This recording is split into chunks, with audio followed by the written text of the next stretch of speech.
You're about to watch a video that's an excerpt of one of my online courses, free sample if you will. If you enjoy it, please get in touch, dan@brojo.org, and let me know what you think.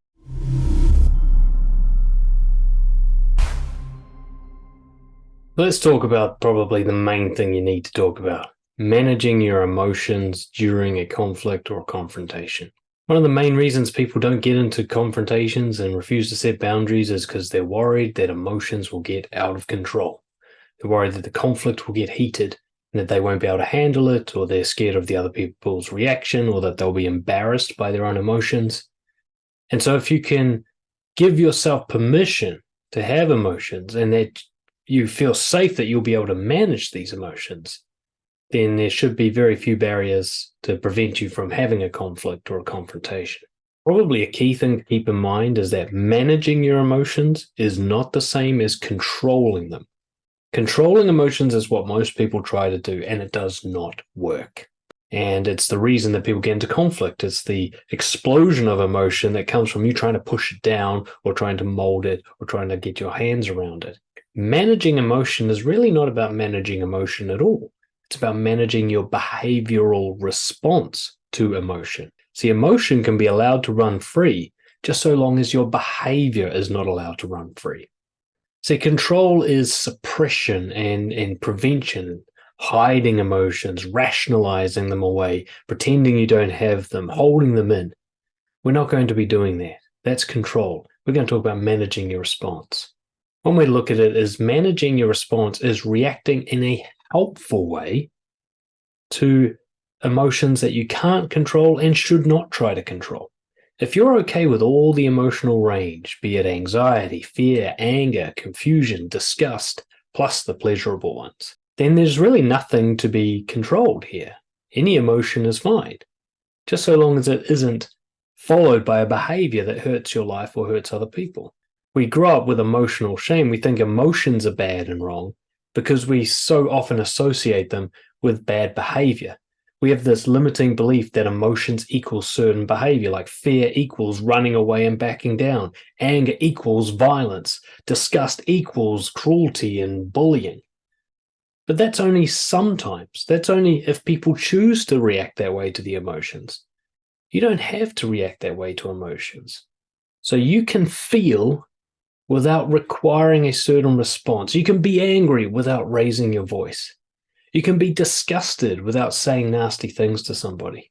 You can be confused without pretending that you know what you're talking about. You don't have to be limited to these responses, but you do need to limit your responses to things that are helpful rather than harmful. The key here is to do what's called minding the gap. There is a gap between your emotional response and your behavioral reaction to that emotion. You feel anger, and there's a little moment of decision-making that happens before you behaviorally express that anger.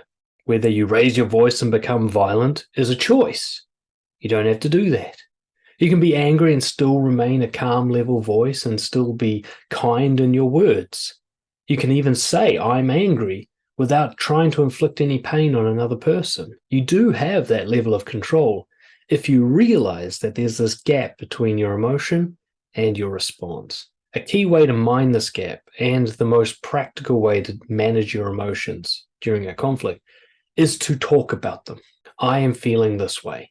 It's to give a voice to it. This voice not only shows your emotion without shaming it or suppressing it, it gives an expression to it, and it gives you time to think. It gives you time to make decisions on how you're going to respond rather than a knee-jerk impulsive reaction, which is probably not going to be very healthy. So you can say, I'm confused right now. You can say, I need to slow down because I'm getting a bit angry. You can say, look, I can feel myself taking this personally, so I'm going to try and manage that. Just let's keep an eye on that. You can say all of these things. And I'm sure as you hear me say them, you realize that's not bad to say at all. And that if I'm talking to someone who's a good fit for me, they're going to be understanding and compassionate when I say things like that, just so long as I respect them as well. And if I say something like that and the other person tries to use it against me and they're cruel in their response, well, that just tells me that I don't need to be talking to this person. Just confront them, then cut them out of my life. Problem solved. So you expressing your feelings in this way also has the added benefit of testing the other person to see if they're respectful and if they actually care about you. So no matter what you're feeling, you can always slow it down, take a breath, speak as rationally as possible, and that is always an available option. Always. A key factor to keep in mind is the more intense you feel, the more emotional you are, the slower you go, because you need to give yourself time to mind that gap. So if you're getting really angry, you should be taking a long time to respond. There should be big gaps between when they finish and when you start. And the same applies to any emotion, even happiness. And as a last resort, if you feel that your emotions are unmanageable, meaning that you don't seem to have control of your behavioral response to the emotions. For example, you keep raising your voice as a response to anger and you can't seem to make yourself be quieter. Then you can say, look, we need to stop for now, right? I need to walk away and process what I'm feeling at the moment because I'm starting to react to it and I can't control myself. And that's not good for this conversation. So let's reconvene in 30 minutes, an hour, tomorrow, when I've just had a chance to cool off and collect myself, and I'll be much more rational. If you can learn to say something like that, then you're giving yourself permission to have feelings without the fear that you won't be able to get out of it. And you can practice this all the time with easier emotions. You know, when you're feeling happy or calm or relaxed, whatever emotions it is that you feel easy about, learn to say them out loud. You usually keep it to yourself. Have you noticed that? You don't bother to mention it, but you need to get practiced in saying, I have an emotion right now. And so you practice with the ones where it's easy or where you're with someone where you feel safe, so that when it's harder and you're with someone who's not so safe, you've already had that training and you're just changing the words. And that's it. Managing emotions does not mean becoming a cold-hearted psychopath who feels nothing during confrontations. You can get heated and agitated and activated. You can get really emotional. That's fine, just so long as you learn to manage your behavioral response. Keep your body calm, keep your movements slow, keep your words kind and rational, and you'll realize you can always do this if you just pay attention and take your time. Are you a nice guy or people pleaser who wishes they were more assertive, more honest, and better respected by others? Since 2013, I've been helping people just like you discover their integrity and apply it courageously to build deep and meaningful connections, get respected by others, and become the confident person you've always wanted to be. Imagine being able to speak your mind without worrying what other people will think or worrying that it's the right thing to say, and being able to assertively stand up for yourself and your loved ones. Imagine never feeling the need to apologize for who you are or what you want, and being able to live carefree without shame or the I'm not good enough story in your head. Imagine going to bed knowing that you courageously took every opportunity available to you and you've got no regrets because you always know what you should be doing in every situation.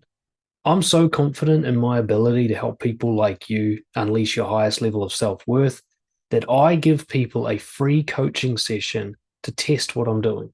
In this 1-hour session, we will uncover the biggest barrier to your confidence, whether it's an awareness problem, you don't know what you should be doing differently, or it's a courage problem, you know what you should be doing, but you find it too intimidating.